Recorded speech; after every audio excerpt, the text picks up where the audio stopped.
Bien, bueno, aquí uno lo que observa pues de inmediato es el impacto, para empezar, de lo que es escuchar a un papa hablar el idioma, ¿no?, del pueblo católico al que se está dirigiendo. Eso pues es algo sin precedentes y sin duda abona, ¿no?, a todo este fervor.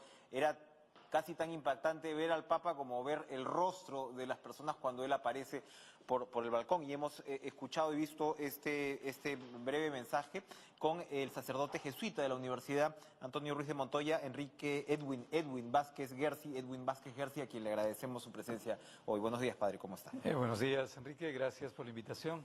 Bueno, ¿cómo interpreta este primer... ayer tuvo también otro breve saludo, este ha sido un poquito más extenso. ¿Cómo interpreta pues la relación del Papa con el pueblo? Sí, es una figura muy empática, ¿no? El Papa sabe conectar con las personas.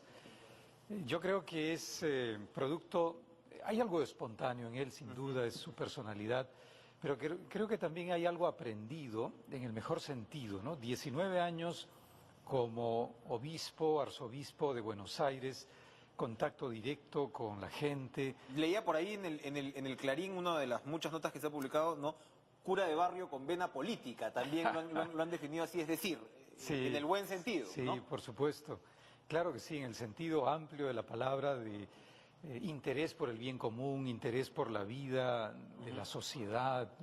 En cualquier momento vamos a volver a la anunciatura, pero vamos a seguir conversando porque va a salir el Papa en cualquier instante. Ahora, la oración. La oración es un aspecto, por supuesto, siempre importante para el catolicismo, pero especialmente fundamental para este Papa. Las dos intervenciones que ha tenido han sido ya con Ave María, ¿no? ¿Cómo marca él una diferencia con el tema de la oración? Remarca él además esa importancia siempre. Es parte de su tarea apostólica, ¿no? Él es el vicario de Cristo, es el líder religioso de los católicos. A propósito, o sea, lo alabamos, ¿no es cierto?, lo aclamamos, pero no en una actitud de papolatría, ¿no es cierto? Eso lo conversábamos ayer con otro de nuestros invitados. A mí Sí. me provocaba también cierta curiosidad, Sí. ¿no? Pensar cómo el Papa debe procesar toda esta muestra que, mal planteada, podría ser una suerte de culto a la personalidad, ¿no? Que sin Exacto. duda él está muy lejos de esto. Por supuesto, es un riesgo, ¿no? El culto a la personalidad es un riesgo. Algunos católicos son muy escépticos de este tipo de manifestaciones y los comprendo. Pero para el Papa está muy claro, ¿no? Y también debería estar claro para los católicos. No es papolatría, no es exaltación de la figura, sino es aquello que representa. Es el vicario de Cristo. La gente se emociona de verdad, la gente que expresa su fe, porque ve en él el representante de Jesucristo. Y por otro lado, yo creo que algunos sienten la presencia de un líder auténtico. Es un líder auténtico y es cuando hablábamos del cura de barrio con vena política, no es exagerada la descripción. Él juega, digamos, un papel fundamental en también dar una imagen remozada de la Iglesia Católica. Ayer conversábamos con también especialistas que, claro, también dicen los cambios en la Iglesia son, por supuesto, vamos a decirlo, lentos, ¿no? O sea, toman su tiempo. Pero vivimos en un mundo de constantes transformaciones. ¿Cómo compaginar otra vez? ¿Cómo conciliar, ¿no?, esa demanda en muchos casos de cambios? El papel de la mujer, el Papa ha hecho incluso una comisión, ¿no?, para la diaconía pues, de la mujer. Hay, digamos, movimiento, pero al mismo tiempo la demanda a veces de cambios va más allá de los gestos en la sociedad. ¿Cómo observa usted este momento particular que estamos viviendo con la Iglesia? Es desafiante. Bueno, el Papa dice, recen por mí. No es un lugar común. No, dice, la "Recen por mí", insistencia, ¿no? Y insiste mucho en esta idea fundamental, recen por mí, porque él es muy consciente de las reformas que está proponiendo para la Iglesia. Primero, él dice, esta es una tarea que me dieron los cardenales que me eligieron. Me pidieron que yo liderase una reforma necesaria para la Iglesia. Él está interpretando un mandato. Exactamente, de acuerdo, está interpretando un mandato. Reforma pastoral, esta idea de salir al encuentro de la gente, pastores con olor a oveja, estar en las fronteras existenciales y geográficas. Una sencillez que se ve en las formas incluso, ¿no? O sea, sin duda, sin duda. Alejado Entonces, de lo que podría ser un clericalismo mal entendido. y además dice, combate el clericalismo. Entonces hay una reforma pastoral, pero hay también una reforma de la Curia Vaticana, que él ha emprendido para simplificar el aparato burocrático de la Curia Vaticana. Reforma de las finanzas del Vaticano. Y la última reforma que yo logro visualizar es, diríamos, la tolerancia cero frente al abuso sexual. Ahí en esto último, es claro pues que efectivamente lo que vive el Papa y el mandato que tiene al frente no es un lecho de rosas, y se acaba de ver en Chile, donde ha habido un componente de controversia importante con el tema pues de los abusos a partir del caso Caradima y la presencia de este obispo Barros, que se ha interpretado que fue colaborador, ¿no?, de Caradima, y se ha interpretado que el Papa no ha sido lo suficientemente explícito. Los críticos, ¿no?, en este caso lo han interpretado así. Chile ha sido, al parecer, un país muy golpeado. La sociedad católica, al parecer, se encuentra en buena medida indignada frente a esta situación. ¿Hasta dónde debería llegar? El Papa efectivamente ha formulado este tema de tolerancia cero, pero ¿hasta dónde podría llegar el Papa al respecto? Es un tema bien complejo porque Chile ha sufrido un proceso de, yo llamo, descatolización. Yo viví en Chile el año 89, estuve 2 años, 89-90, en la transición de Pinochet. Y la iglesia chilena era una iglesia con mucha llegada, con mucho arraigo popular. Y en ese momento las visitas de Juan Pablo II fueron fundamentales, sí. O sea, un régimen que se quería legitimar y por otro lado pues una oposición que necesitaba el aliento de un papa que además tenía una historia particular, sí, polaco, que había pues sufrido las consecuencias una dictadura ¿no? comunista. Entonces, bueno, tenía mucho significado en ese momento. Sin duda, y la sociedad chilena era una sociedad ilustrada, ¿sí?, ¿no? Nos llevan varios años en reformas de modernización, pero era una iglesia que conectaba mucho con el sentir popular, defensora de los derechos humanos, etcétera, y estadísticamente habría pues sobre 70% de católicos, digamos como ahora en el Perú 75%. Hoy el número de católicos en Chile bordea el 55%, digamos 55%. Es una caída fuerte y ha habido un desencanto y una desafección de muchos católicos frente a su propia iglesia, a las autoridades de la iglesia, a los obispos en particular. Entonces la figura de Monseñor Barros es polémica allí. No hay ninguna acusación. El Papa ha dicho, muéstrame pruebas. Sí, no hay ninguna acusación contra él, que él haya cometido abusos, pero de lo que se le acusa es de su excesiva proximidad al padre Caradima, que fue una figura muy influyente en la iglesia, en el episcopado chileno. Entonces sus recomendados terminaban siendo obispos, varios de ellos. Entonces, como es una figura tan negativa, ¿no?, es una persona a la que se le ha acusado y se le ha comprobado estos crímenes, entonces, bueno, la gente ha interpretado que Monseñor Barros estaba demasiado cerca al padre Caradima y esa proximidad lo contaminó. Entonces, ustedes, por supuesto, como el Papa jesuita, y hemos hablado un poquito de las características ¿no?, centrales del Papa en sí, pero las características de los jesuitas son también, marcan una diferencia en términos de la historia misionera que ha tenido, ¿no?, esta orden. Y por supuesto en el oriente del país también hubo pues un papel ahí muy importante. El Papa sigue siendo entonces un misionero. Sí, no lo ha sido en el sentido formal como jesuita, porque a pesar de que él pidió al padre general de la época, cuando él era joven, ¿no?, en los años 50, un joven jesuita, al padre Jansen seguramente, le pidió ir al Japón, a las misiones. El padre general, con buen sentido común, le dijo: gracias por tu ofrecimiento, pero estás mejor en Argentina.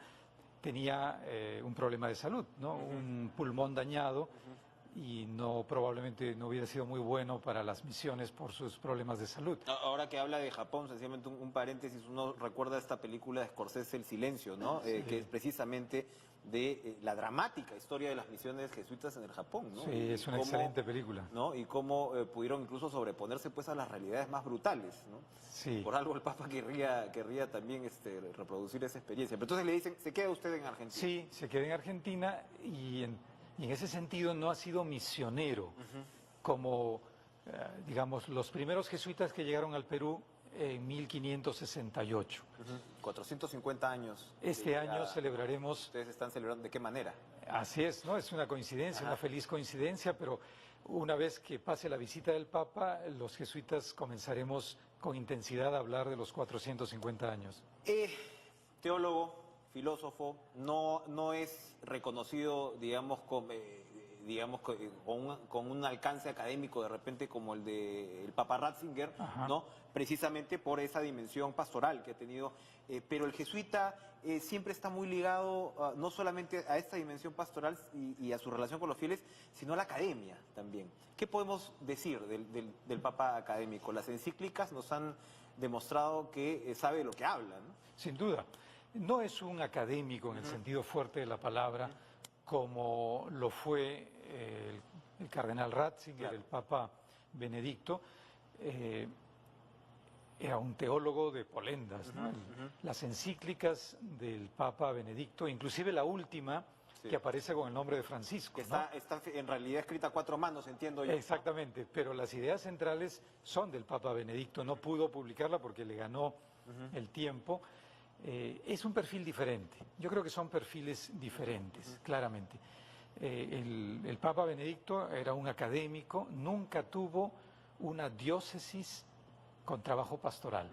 Fue siempre un profesor de teología y luego un alto funcionario de la Curia Vaticana. Son experiencias casi inversas, ¿no? O Sí, sea, sí. Francisco tiene estos conocimientos, pero con una relación más directa pues con los fieles. Pero eso también le da una sensibilidad también para seleccionar los temas de sus propias encíclicas. Ahora hablando de Puerto Maldonado y Laudato Si, ¿no?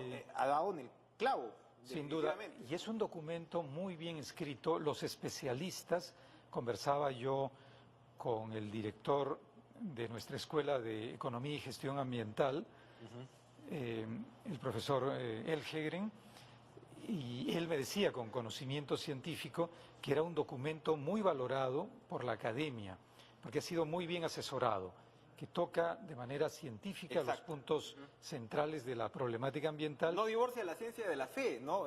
No, por supuesto. Es en realidad un capítulo sobre todo, pero el resto está muy preñado de todas estas consideraciones científicas, ¿no? Sin duda, sin duda.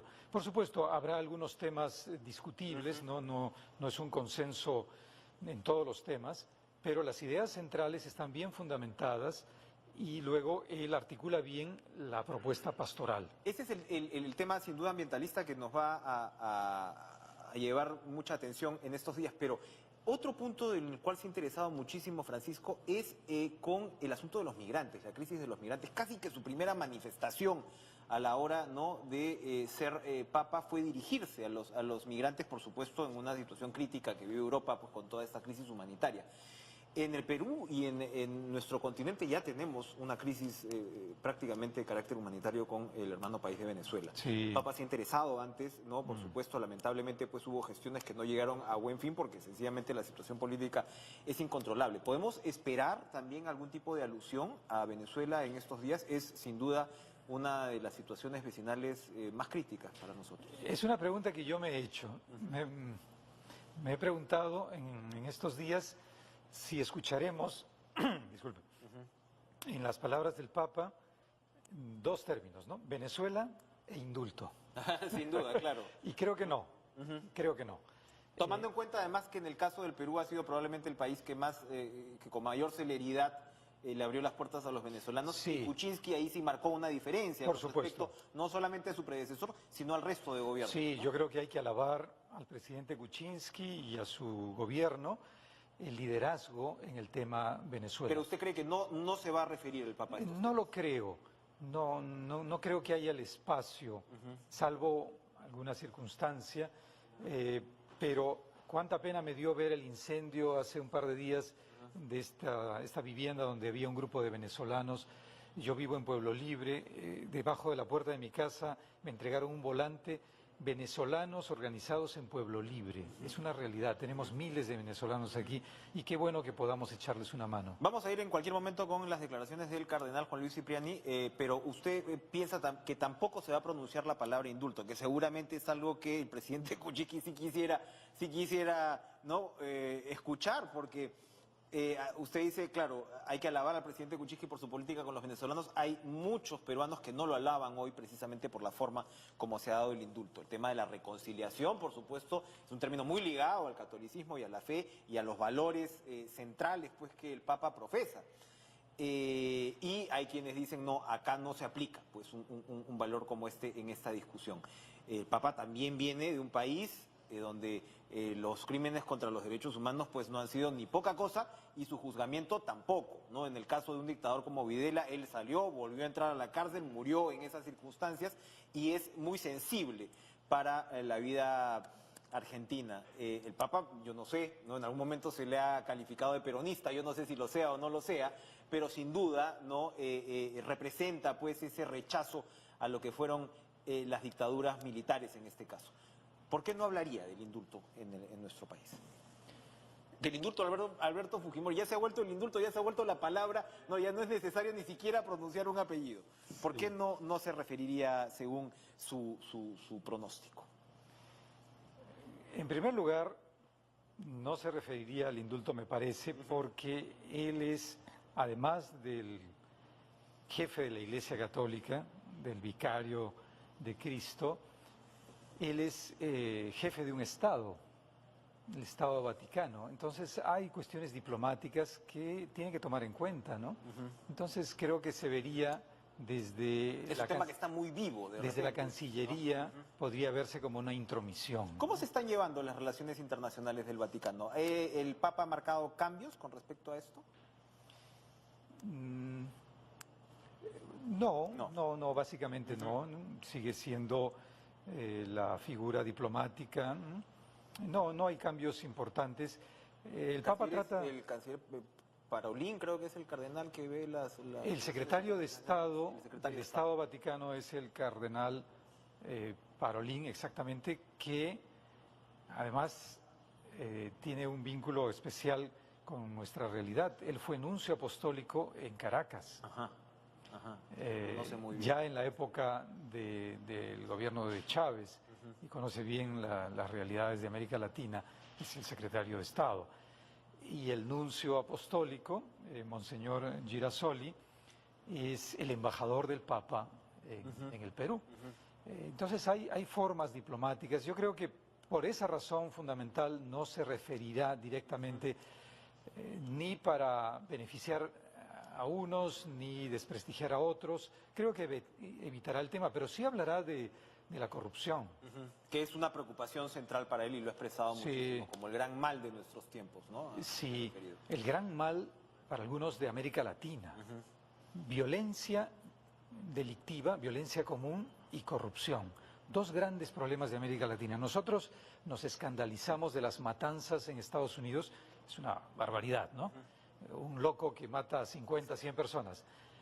Pero el crimen de nuestras calles cobra miles de vidas y no terminamos de hablar claramente de eso. En América Latina es una crisis, en México por supuesto, con el narcotráfico, pero Centroamérica y nuestros países. Entonces ahí tenemos una tarea pendiente. Pero la corrupción es otro gran tema. Y en un momento en el que el caso de Brecht no tiene cuándo acabar, el impacto de este caso no tiene cuándo acabar, el Papa seguramente también lo va a tomar en cuenta, y ahí sí no afecta solamente al Perú, sino a buena parte de la región. Sí, porque la corrupción está en todos lados. Argentina, ahí vamos, ¿no?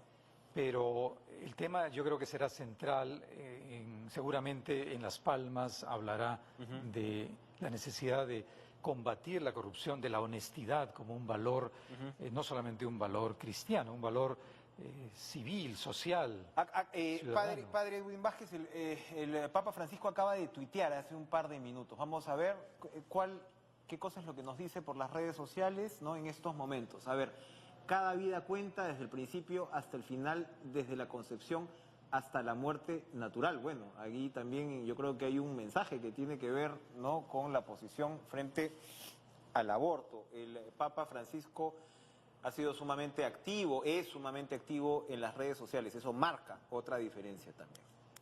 Sí. Ahora veíamos cómo la fe se registra en smartphones, ¿no? Otra de las diferencias obvias con lo que fue la visita del Papa Juan Pablo II. Qué diferencia, ¿no? 30 años. Hace 3 décadas, ¿no? 3 décadas. ¿Cómo se ha adaptado el Papa Francisco a esta realidad también? Evidentemente no es un hombre tecnológico, ¿no? No, millennial no es, claro. No es millennial, definitivamente. Los millennial, la gente joven ya ha nacido con estos 2 dedos. Yo creo que es una mutación genética, ¿no? Sí. El Papa es un hombre de 81 años, pero es un hombre pastoral. Entonces, su sentido pastoral le indica que debe conectar con esa realidad de la gente joven. Y lo ha hecho claramente en Chile, en Maipú, utilizando un lenguaje de las redes sociales, de la conectividad. Ha aludido a una letra del grupo chileno La Ley, ¿no? También, o sea, es como hablando, y él ha dicho también a los jóvenes hay que aceptar las interpelaciones de los jóvenes, ¿no? Es fundamental el diálogo para él con la juventud. Eso es tremendo, ¿no? Fíjese, Enrique, qué arriesgado es eso, porque uno puede decirlo así, pero si lo lleva a la práctica, escuchar, ¿no?, qué tienen que decir los jóvenes en relación a la sociedad en su conjunto, pero el Papa dice en particular, quiero escuchar a los jóvenes, qué tienen que decir a los jóvenes católicos, qué tienen que decir de su iglesia. Y por eso convoca a este sínodo de los jóvenes y quiere prepararlo y se los ha dicho a los jóvenes chilenos y seguramente lo repetirá aquí, yo creo que sí, lo dirá, aunque no habrá una reunión para los jóvenes, pero dirá, quiero escucharlos. Eso es un rasgo de este Papa. Por supuesto es un rasgo de la tradición católica, la sinodalidad.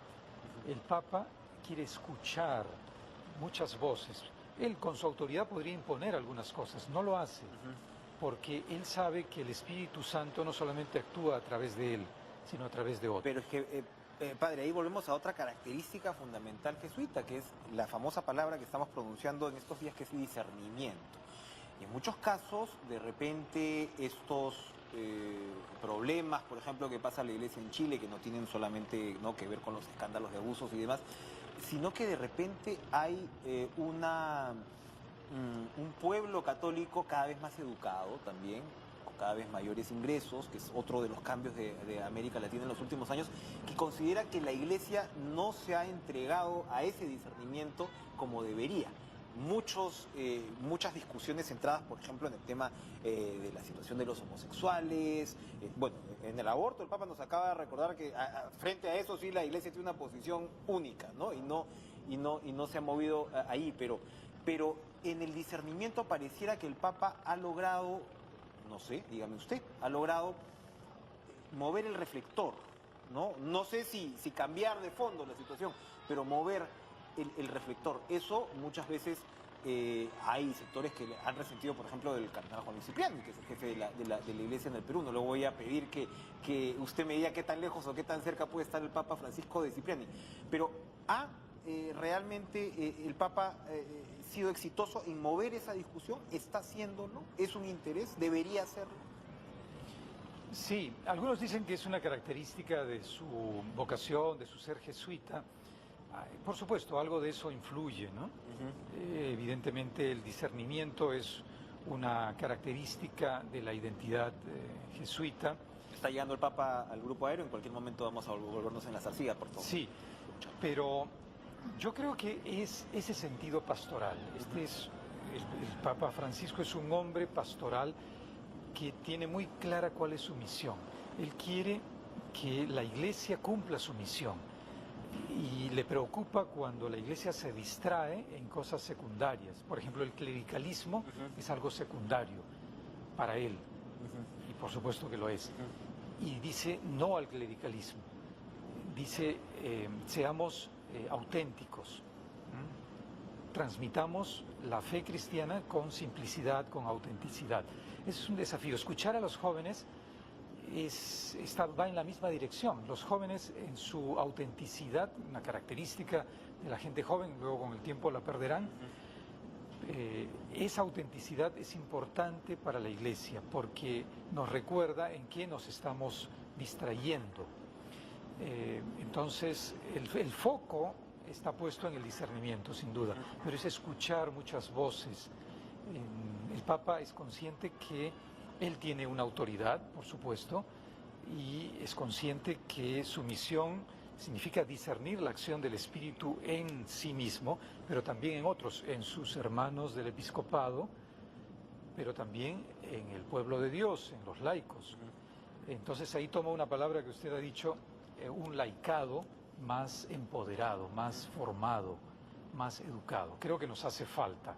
En el Perú, ciertamente, creo yo, que nos hace falta un laicado que haga escuchar su voz en todos los temas. ¿El Papa es más reformista que conservador? Sí, yo creo que él es más reformista. No digo que sea... Conservador en el sentido de conservar las cosas como están, ¿no? O sea, a eso me refiero. No, o sea, claramente en ese sentido, no. más reformista que conservador. Sí, claramente no.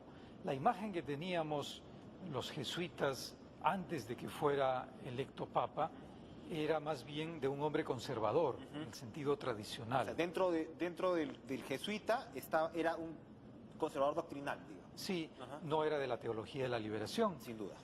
Él tenía su propia interpretación. Un hombre muy consecuente, ¿no? Muy cercano a los pobres siempre, ¿no? Entonces no es una improvisación. Esto que hace como Papa lo hacía como arzobispo de Buenos Aires. Y este, vamos a llamarlo así, como conservadurismo doctrinal o esta separación, ¿no? O la propia interpretación de la teología de la liberación, ¿es una tendencia mayoritaria dentro de los jesuitas? Porque a los jesuitas siempre se les identifica de repente con cierta tendencia más progresista, de alguna forma. ¿El Papa Francisco expresaba una minoría dentro de los jesuitas o usted diría que ese es más o menos el promedio dentro de la orden? Es una pregunta un poquito... Sí, no, la pregunta no es complicada, sino es una pregunta interesante. Digo que no es fácil responder porque el Concilio Vaticano II, que nos presenta los cambios, los grandes cambios... Estábamos hablando precisamente de la teología de la liberación, la interpretación que se ha hecho de la teología de la liberación, y parece ser que finalmente el Vaticano se ha reconciliado de alguna manera con el carácter de esta teología. De repente le ha limado sus aspectos más controversiales, ¿no? En su momento pues se le emparentó mucho con la izquierda. Gutiérrez mismo, lo hemos hablado antes con algunos entrevistados, a mí me pareció apasionante la relación de Gustavo Gutiérrez con Ratzinger, porque el propio Ratzinger, digamos que lo puso de cabeza cuando estaba pues en la llamada pues Inquisición, ¿no? Sí, la Congregación para la Doctrina de la Fe. La Congregación para la Doctrina de la Fe, pero eran discusiones teológicas de muy alto nivel, ¿no? Muy buenas, sí. Sí, estando Ratzinger seguramente pues en las, no sé si en las antípodas, pero en un lugar muy distinto supuestamente al de Gutiérrez, pero Ratzinger ya lo recibe y el Papa Francisco también lo ha recibido. ¿Cómo interpretan los jesuitas esta relación que para ustedes es tan importante, tan significativa, ¿no? Sí, es ¿Ha sido una reivindicación? ¿Era necesaria esta reivindicación? Fue una reivindicación.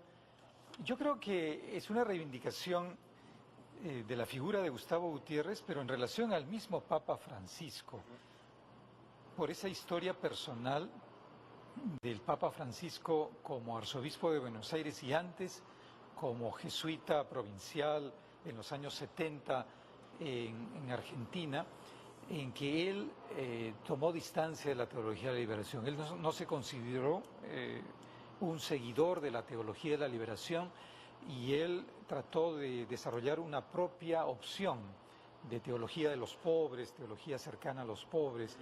Quiso plantear una alternativa y lo hizo, escribió por allí algún texto. Entonces yo creo que el haber recibido al padre Gutiérrez es más bien una reivindicación que él trata de hacer respecto de sí mismo. Entonces me acerco a este hombre del que yo me alejé, ahora con un sentido amplio, ¿no? Porque la teología de la liberación no es la última palabra. Sin duda. ¿no? Es una buena opción de las varias opciones a lo largo de la historia de la teología, muy válida, pero no es perfecta. La teología que sale del Concilio II, las interpretaciones sobre este concilio, el Papa sí está muy relacionado con el Concilio II y por supuesto fue artífice en Aparecida. ¿Qué significa Aparecida en el desarrollo, digamos, sí, muy teológico importante. del Papa? Muy importante. El Papa se hace muy conocido, el cardenal Bergoglio, en la Asamblea de Aparecida, en la ciudad de Aparecida, en Brasil. Él es el responsable de la comisión de redacción del documento de Aparecida. Es el líder que responde por el texto. ¿Y qué nos dice ese texto? ¿Cuáles son los mensajes centrales? Es un texto muy pastoral, es un texto muy conciliador. El texto anterior de Santo Domingo fue un texto un poco duro respecto de algunas líneas pastorales de apertura que había tomado la Conferencia de Puebla del año 1979, confirmando las líneas de Medellín del año 1968, pero con un discurso un poquito más moderno, del año 1979, con la presencia del Papa Juan Pablo II. Sin embargo, el documento de Santo Domingo es un poco más restrictivo, es una mirada un poco más, yo diría, estrecha, y Aparecida viene a mostrar una apertura, con un sentido de la realidad muy grande. La Iglesia hace una autocrítica, la Iglesia en América Latina, y dice, estamos perdiendo católicos a raudales, no solamente frente a las iglesias evangélicas, sino frente a una cultura de modernidad o posmodernidad, y entonces se pone las pilas la Iglesia en América Latina y diseña políticas de retención de sus miembros. Yo creo que ese es un mérito de Aparecida, renovar el compromiso con los pobres, pero intentar renovar estrategias apostólicas, pastorales en la ciudad, en relación a los jóvenes, pastoral de acogida, es algo en lo que los católicos fallamos mucho, los evangélicos nos dan vueltas.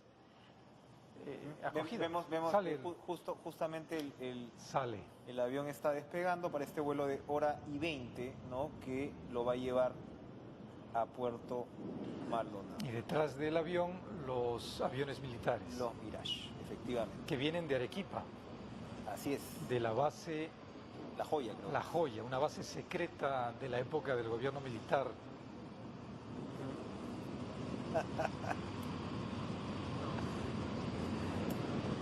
A ver, ¿dónde están los aviones? Bueno, el cielo nublado desapareció. Bueno, el padre Edwin Vázquez yo creo que va a quedarse acá como panelista definitivamente.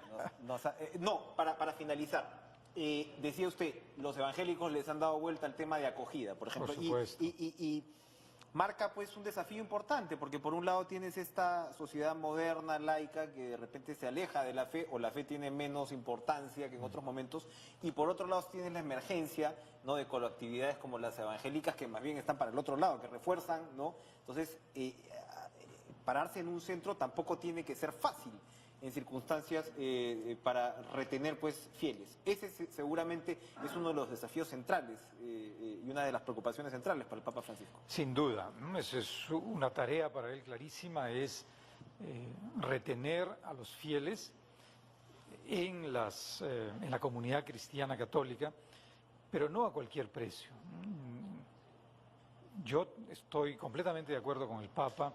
No se trata de números en primer lugar. Los números son importantes porque no es lo mismo tener 75% de peruanos que se confiesan católicos a hablar del 55% en Chile. Yo creo que sí, es importante que los católicos tenemos una responsabilidad de conservar a los miembros de nuestra congregación, de nuestra iglesia. Pero el precio que el Papa está poniendo es el precio de la autenticidad. Entonces, si tenemos que ser 70%, pero más auténticos, bienvenido sea.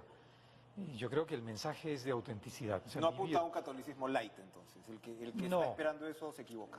No es a cualquier precio, ¿no? Yo creo que es el lenguaje de la autenticidad, de ser auténticos. Padre Edwin Vázquez Gersi, sacerdote jesuita de la Universidad Antonio Ruiz de Montoya, nos ha encantado tenerlo esta mañana en estos momentos. Además, le agradecemos la paciencia, Ha sido ¿no? un gran gusto. Su estreno, además, como co-conductor. Me ha encantado la sinceridad de sus respuestas al pan y al vino, pues como debe ser finalmente. Y por supuesto, usted estará ahora en la reunión con el Papa más tarde. Sí, en la tarde. Nos han convocado a las 4 de la tarde aproximadamente. Muy bien, Padre Edwin Vázquez, muchas gracias otra vez por acompañarnos Gracias, esta Enrique. mañana. Jennifer.